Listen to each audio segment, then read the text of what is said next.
This is Dr. Thomas Klein. I'm coming to you from Raleigh, North Carolina. I no longer practice medicine thanks to the North Carolina Medical Board that took away my ability to practice, and I believe did so without due process.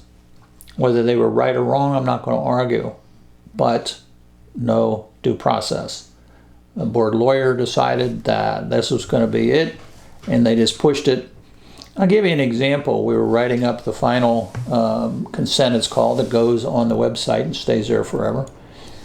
The only person that the only agency that controls the dose of medications is the FDA. FDA is in charge of all prescription medications in all aspects. They're the spokesman for prescription drugs. The CDC that fooled state governments into accepting their guidelines, and I can tell you nobody's ever read them because I've been working on them for 9 months and I still don't have it all under control. So I wanted to put in the consent that I followed the legal FDA rules about treatment of opiates, which is you can treat to any dose you need if you do it carefully by titration. You just slowly increase it. And that's because of the massive differences in the way people respond to pain medication. It's just unbelievable. Somebody can get away with 30 a day and somebody else will need 1,000. It's that much of a difference.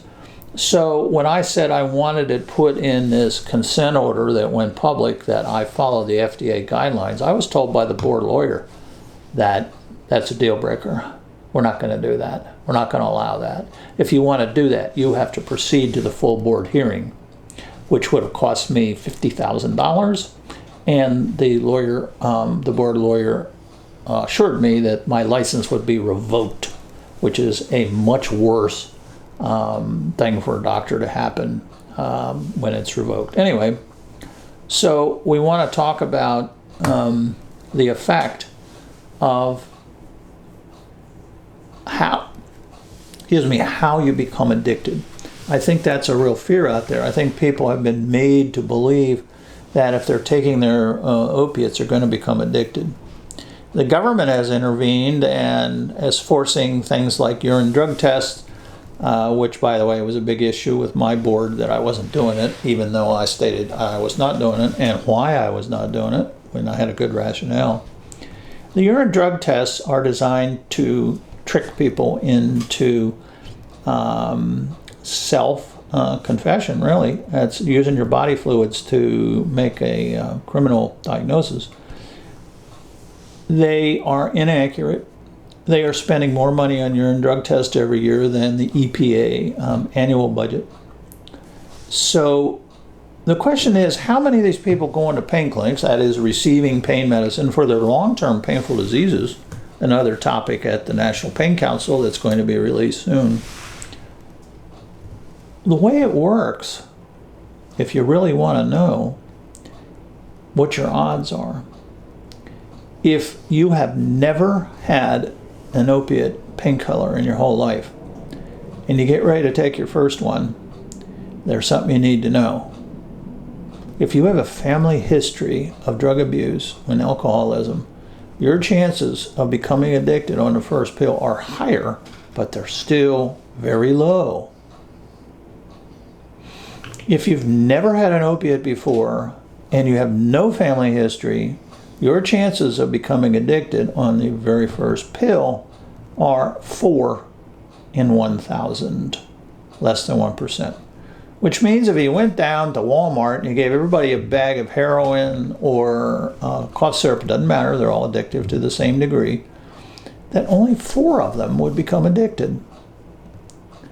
The same thing happened in Vietnam. They had huge numbers of soldiers taking IV heroin, intravenous heroin, and it turns out only 2% actually addicted. So it's got something to do with your brain and the way your brain is processing this. So if you've never had an opiate before, your chances of becoming addicted are less than 1% on your first dose. If you have a family history, it's higher, but we don't know the numbers. So everybody should know, if you've never had an opiate, when you go to the doctor, you say, Look, I know that I need to watch for, what do you watch for? Going to the moon. When a person is carrying the propensity to develop opiate addiction, even though less than 1%, you're going to know immediately because you're going to fly to the moon. It's the most wonderful experience you'll ever have. Out of the 1,000 people, 995 of them will not experience this. They will just experience the usual effects. You might feel a little sedated, or if you're in pain, you'll feel great because your pain's relieved, or you might get sick to your stomach. Or when I had it once, I felt really weird. I didn't like it at all, and I was getting a tooth fixed. So that's the facts. So now when people are afraid that their teenagers are going to go to some party and get an opiate and end up on the streets is true. But if all the kids know that if you go to the moon taking one of the oxy or whatever pills they have, something's wrong, and you got to stop immediately and let people know. This is when people need to go to addiction specialists. They've just now diagnosed a new long-term disease, and it can be treated. You're not going to end up on the streets as a heroin addict, but you cannot prevent the opiate addiction. You can prevent cocaine addiction, but not opiate addiction because it's genetically linked. So, but you can certainly control it. It's like diabetes. If you pick things up early, nobody wants to have a long-term disease, but there's ways to treat it. You never, ever have to die. You never, ever have to take heroin. You never, ever have to drop out of your society, out of your family. You never have to have your life ruined. Just a simple question. Have you ever had an opiate? Now, what about people who say, yes, I've had an opiate? And then the next question is, did you get addicted? And then the next statement is, relax. You will never, ever addict. Now, people go nuts when I say this and start throwing tomatoes, but we can't find any.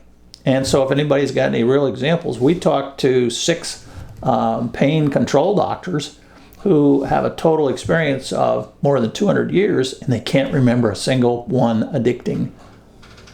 So all this urine drug testing is useless because the people going to pain clinics, unless they're addicted, are not going to addict. How do you know if somebody coming to the pain clinic is addicted? Well, first of all, they need a lot of medicine because they take medicine for a long time. Therefore, they have to increase the dose. No addict, opiate addict, would ever be happy with the prescription medicines they get at clinics. So we need to stop screwing people who have pain, and that's what's happening. And it is sad, it is unethical, it is illegal, and it has no scientific basis other than fear of addiction. So don't worry, if you're on medication, you will never addict. And if you're dying, you can take the medicine and it's not going to cause you to addict. Just try to relax. It's the only medicine approved by FDA for severe pain. There are no other treatments for severe pain. It has worked since before the pyramids were built, and it continues to work. And we need to reverse the horror of the government interfering with the doctor-patient relationship. Good night.